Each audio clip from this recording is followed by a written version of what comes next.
ലോക്സഭാ തെരഞ്ഞെടുപ്പിനേറ്റ കനത്ത തോൽവിയുടെ ഉത്തരവാദിത്തം ഇടതുപക്ഷ അനുഭാവികൾ പോലും സർക്കാരിന് മേൽ ചാർത്തുന്നതിനിടെയാണ് വിവിധ സാമൂഹ്യ വിഭാഗങ്ങളും പ്രതികരണവുമായി രംഗത്തുവന്നത്.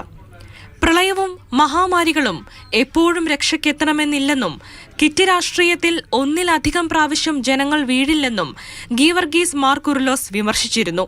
ഇതാണ് മുഖ്യമന്ത്രിയെ ചൊടിപ്പിച്ചത്. പുരോഹിതരിലും വിവരദോഷികളുണ്ടാവുമെന്ന് മുഖ്യമന്ത്രി കടുത്ത ഭാഷയിൽ പ്രതികരിച്ചു.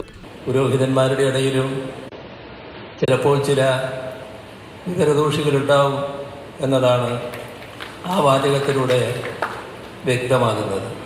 CPM ഇടയ്ക്ക് സൗഹൃദത്തിലായിരുന്ന സമസ്തയുടെ മുഖപത്രവും സർക്കാരിനും മുഖ്യമന്ത്രിക്കുമെതിരെ തിരിഞ്ഞു. തിരഞ്ഞെടുപ്പ് ഫലം മുഖ്യമന്ത്രിയുടെ ധാർഷ്ട്യത്തിന്റെ അനന്തരഫലമെന്ന് ലേഖനം കുറ്റപ്പെടുത്തി. ഇടതുമുന്നണിയിലും സർക്കാരിലുമുള്ള വിശ്വാസം ഇടിഞ്ഞു. ജനമനസ്സുകളിൽ നിന്ന് LDF പിടിതെറിയപ്പെട്ടെന്നും സമസ്തയുടെ മുഖപത്രം എഴുതി. News desk, Mathrubhumi news.